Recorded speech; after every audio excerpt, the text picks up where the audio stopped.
Good morning. We are extremely pleased that you are here.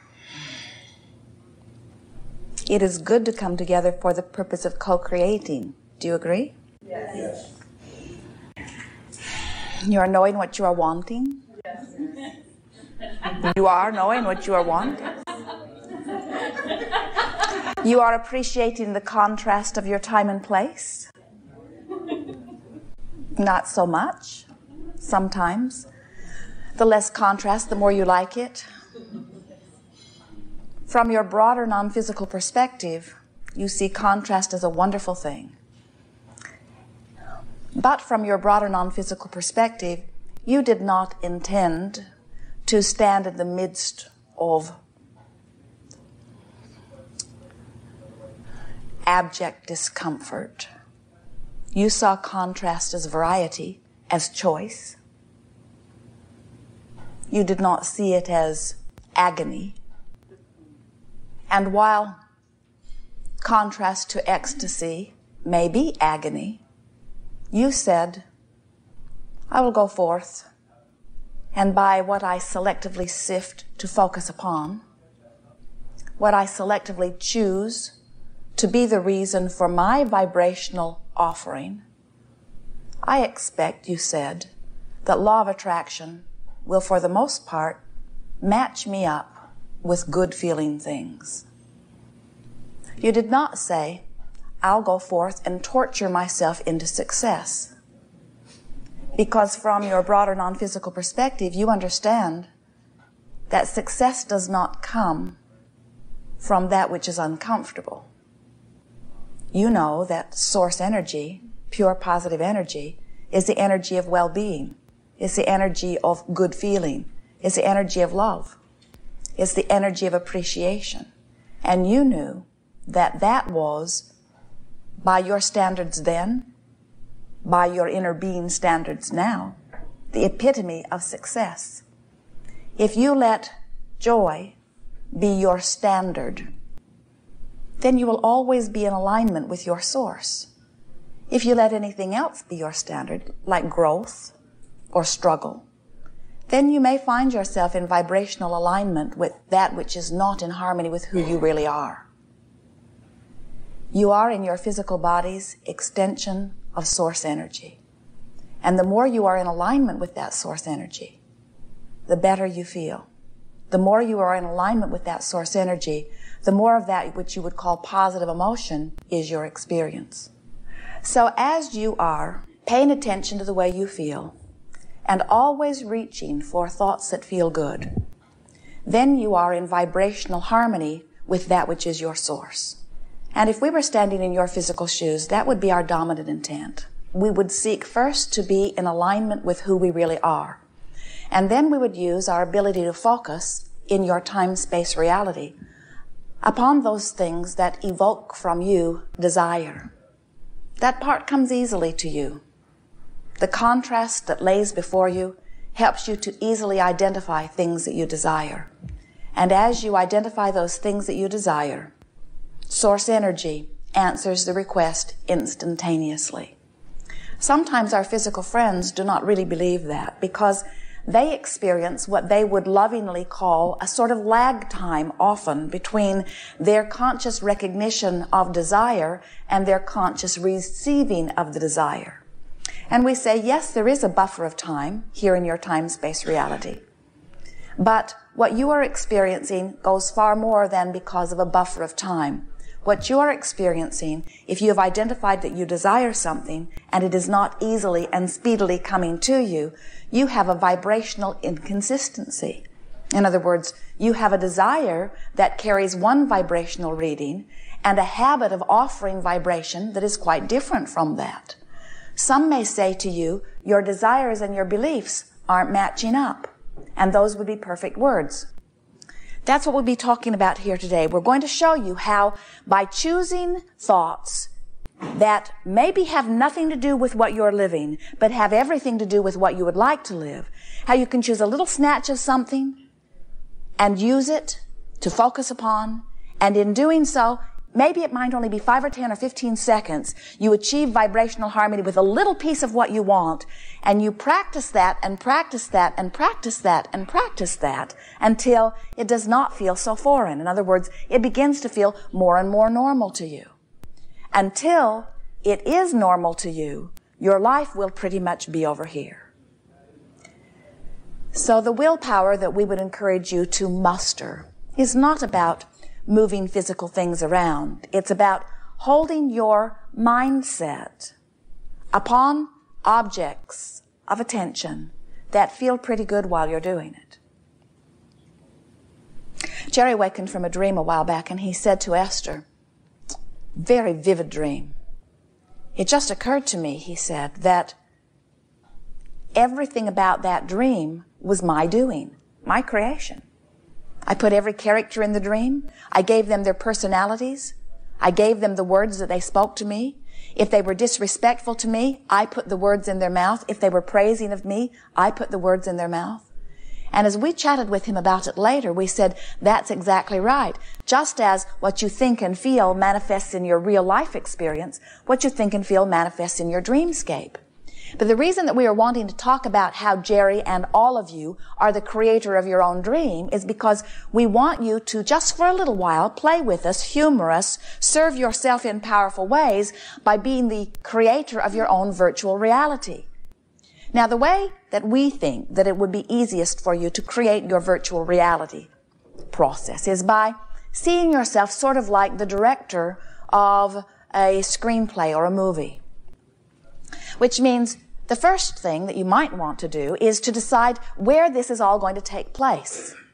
Pick a place. Is it indoors or is it outdoors? Pick a place that is easily pleasing to you at first. Later on, you can pick any place and you can do whatever you want with it.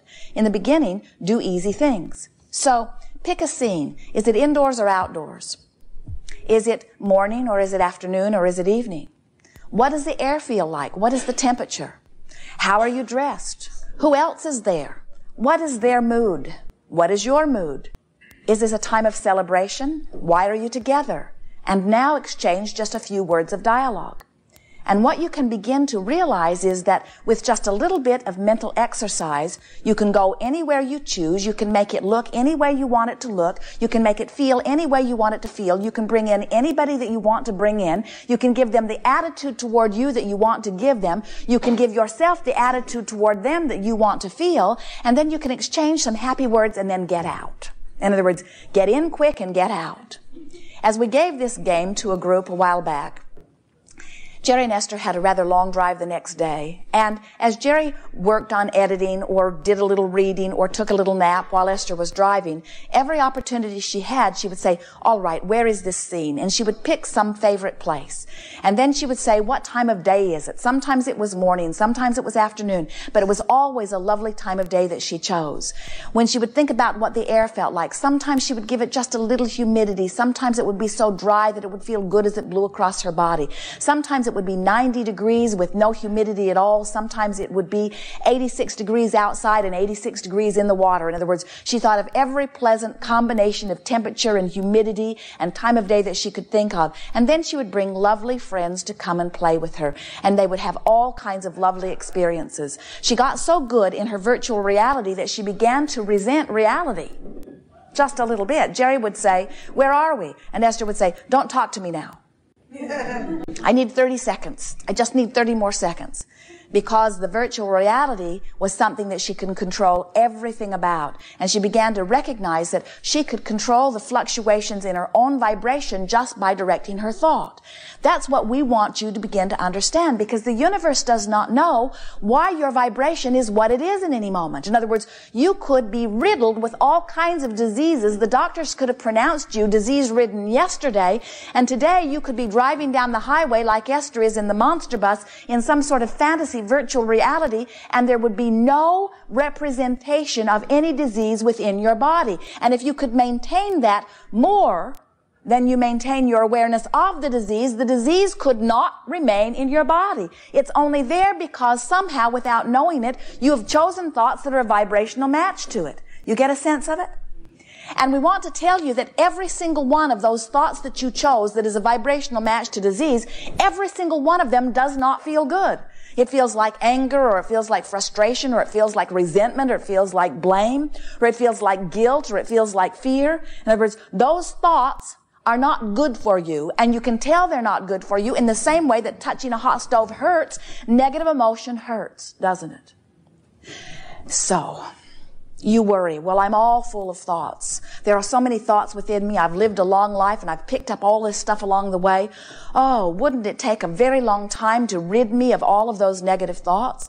And we say, you don't have to rid yourself of negative thoughts. In fact, you can't.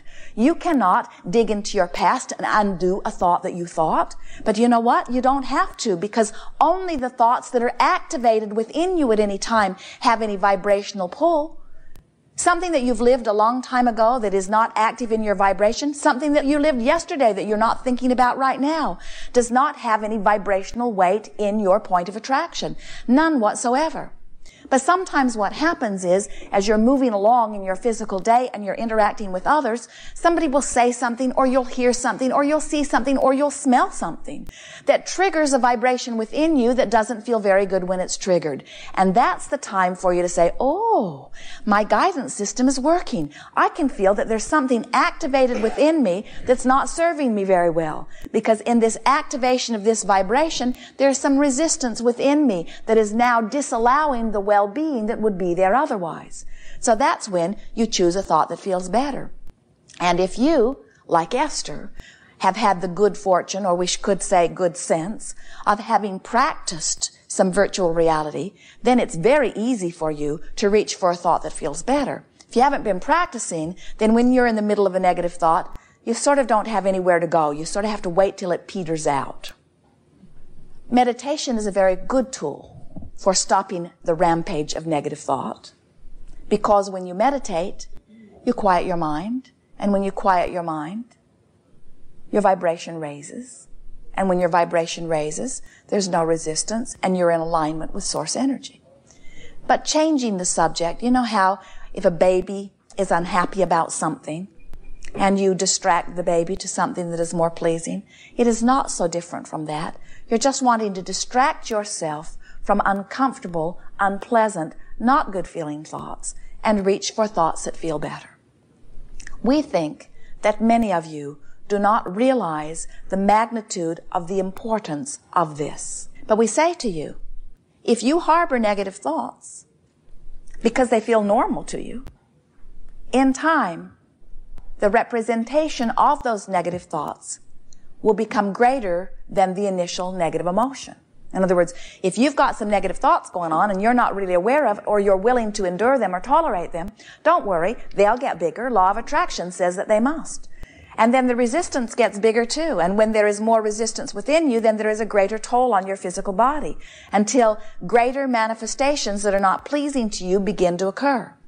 We think it is a wonderful thing when you are aware of how you feel and able to shift your thought to something that feels better, because in the early subtle stages, it's much easier to change vibration. It's just that most physical humans are more interested in action than you are interested in vibration. And it's a sort of screwy way of looking about it, because vibration is everything to you. The way you are vibrating equals your point of attraction. Everything comes to you. You are a veritable magnet calling to you everything that you are feeling. So if you are feeling mistreated, people mistreat you everywhere. If you are feeling uncared for, nobody cares for you. Jerry and Esther saw a little piece of a television special a day or two ago, and it was people who had been very famous for a short period of time and now were not in the limelight anymore. And this man is saying, when you have everything, people want to give you everything. And when you have nothing, people don't want to give you anything. And he was speaking it as if he thought that was backwards and unfair, that it's when you have nothing that people should want to give you something, and when you have everything, then they should not need to. When you feel good, more good comes. When you feel bad, more bad comes. It is law, you see. And so, as we're moving forward together today, it is our desire, if it is yours, to assist you in creating some virtual realities that cause you to vibrate in a way that lets in what you want. Facing reality only brings you more reality. And do not misunderstand. We know that there is much about your reality that is wonderful. And we want you to selectively sift through and focus upon the wonderful parts of your reality.